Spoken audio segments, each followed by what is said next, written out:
Hey everyone, and welcome to the Baked Alaskan. How are you today? I'm very good.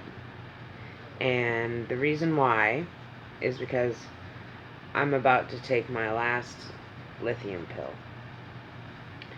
That's right, this journey called Lithium that began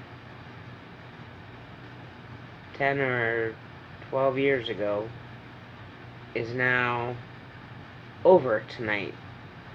The ride is over. And I have to say that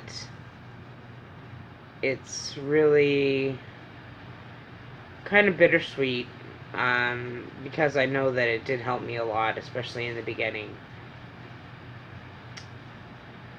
But there are better options for me now. And what I went through as far as withdrawal and being on such a high dose for so long, it was really tough. But when your body is used to something, I guess,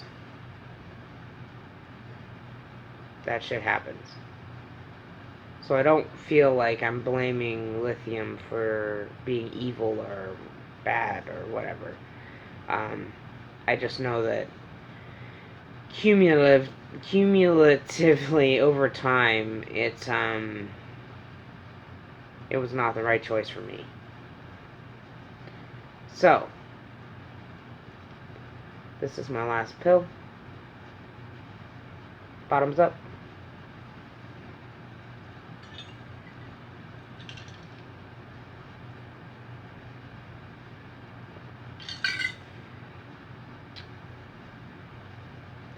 Cheers. That was a clip from last night, or the night before. Can't quite remember anymore. But I'm officially done with Lithium. And I thought today was a great day to do that reveal because it's World Bipolar Day. And that's something, I guess, that's notable in my world. And I try to spread awareness wherever I go about bipolar, and a lot of misconceptions hopefully go away with education. So today I just wanted to talk about my journey, where I've come from, where I am now, what bipolar means to me, and how I deal with it. Basically, I've had depression since I was a kid. I can remember being depressed as young as 10 and 12 years old. It got really bad after my mom died in my early 20s. And in my glasses are crooked. In my early 30s, it became dangerous. I was suicidal for a long time. Thankfully, I never acted on my urges, and I was able to get help. And when I got help, I was surprised to learn that I was bipolar. And if you don't know what bipolar disorder is, it's also known as manic depressive disorder. That's the un-PC'd way to say it, I guess you could say, but some people prefer that label. It is basically a fluctuation in mood from manic mania, which is considered a heightened state. You could be super angry or super happy or super elated, like life of the party. But you could also be totally distraught at the same time. Like there's a range. And then there's depressive, and it's the same thing. You can be mildly depressed for a long period of time, You could be so depressed that you want to die. You could just have low mood for a portion of time too. But the key to it is that you fluctuate up and down and up and down, and one is always as a result of the other one. When you go too high, you crash. When you go too low, you overcompensate and go up. And there's a lot of reasons for that. There's chemical components in your brain that just aren't firing on the right cylinders, and finding the right combination of medication to fix that is difficult. So I've spent the last 10 or 12 years going through the medication hell. And I think I'm on what I need to be on now. I feel after about, I guess in September, we changed it up a little bit. And since then I feel much better. There was a long time before I felt better, but gradually I'm feeling better and better as the spring has gone on. I do still feel like I could swing the other way at any moment, because this is a bad time of year for me. And that's just my journey. And that has a lot to do with like my mom and stuff. So, but the point is, bipolar is a very disruptive disease, and there is no cure. There is only therapy and medication, and if you choose not to do either one of those, you are not really well equipped to deal with your disorder, I believe. I think you can do it without medication, for sure. It's more difficult, and more power to you if you can do it. I can't do it anymore. I did it for 30 plus years, and I want my time back. But if you choose not to participate that way, and not be aware of what your disorder does to other people, not just to you,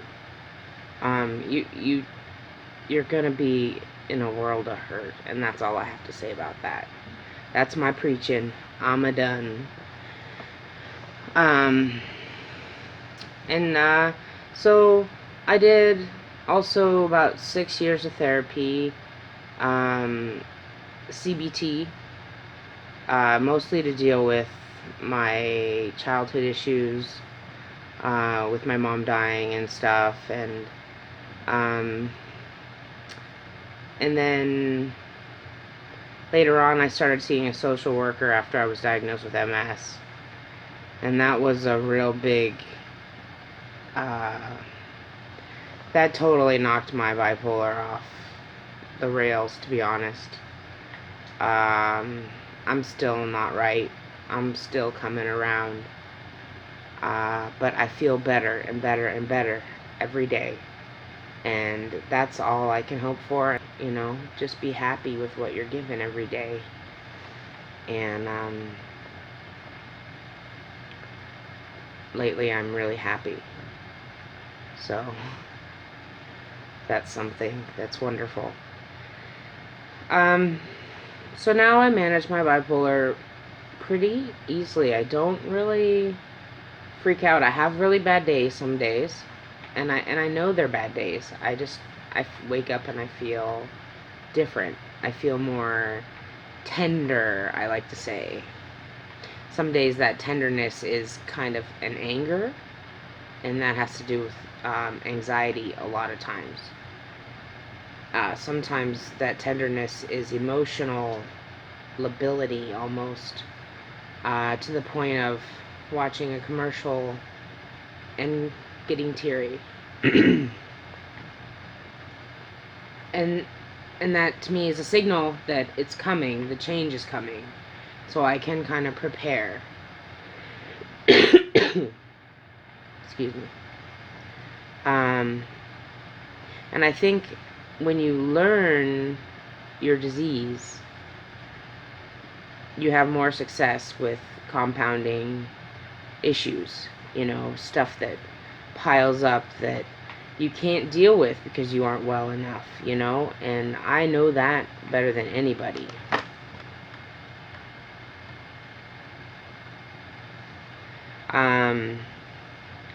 Sorry about my cat. It's just, hi buddy.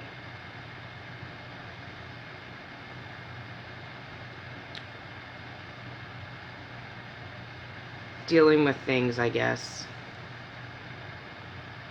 gets a lot more complicated when you have anxiety and bipolar and depression and all of these illnesses that affect your functioning. Okay, you're done. Sorry. So, what does having bipolar mean to me? Well, it means an unlevel playing field, mostly. People can't tell you have an illness by looking at you, so they don't understand when you don't function like they do. And because you can't function like they do, you can't move around the world like everybody else. At least this is my experience. If your experience is different, again, I really respect that. I'm just speaking about my experience. I have found that being bipolar also is a gift. I am able to empathize more with people.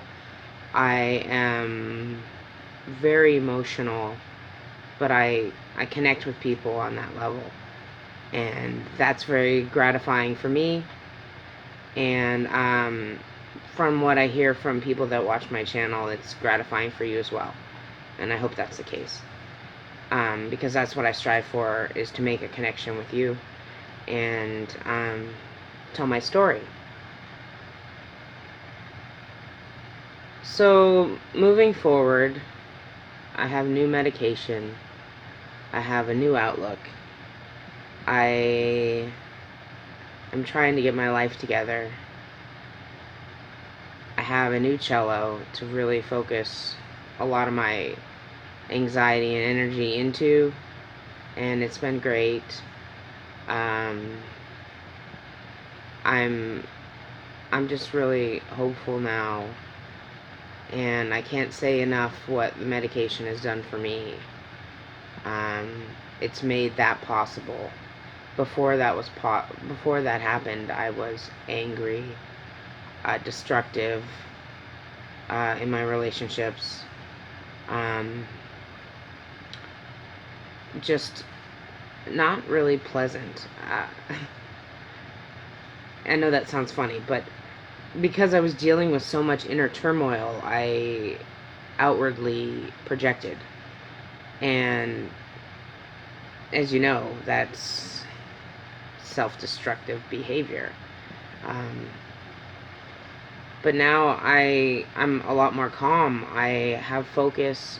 I don't feel as much anxiety, and when I do, it's a focused anxiety and not a general just unwellness. So a lot of that has to do with therapy. A lot of that has to do with mindfulness, meditation, and just being aware of your surroundings, your people's, your family's feelings, and empathizing with others. I'm running out of time here, so I just want to say thanks to everybody for watching, and for being supportive, and for being there for me when it wasn't so good. I really do appreciate that, and I appreciate you. Take care, everybody, and be well.